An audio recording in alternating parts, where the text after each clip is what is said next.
মসজিদে আকসা এটা এমন একটি মসজিদ যেই মসজিদে আমার নবী মেরাজে যাওয়ার সময় নামাজ পড়েছেন।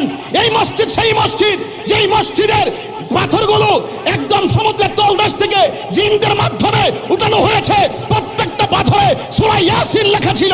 এমন মসজিদ, এই মসজিদ সেই মসজিদ যেই মসজিদ মুসলমানদের প্রথম কিবলা ছিল। জীবনের রক্ত দিয়ে হলো সেই মসজিদ আকসাকে রক্ষা করে ছাড়বো, ঠিক কি না বলা?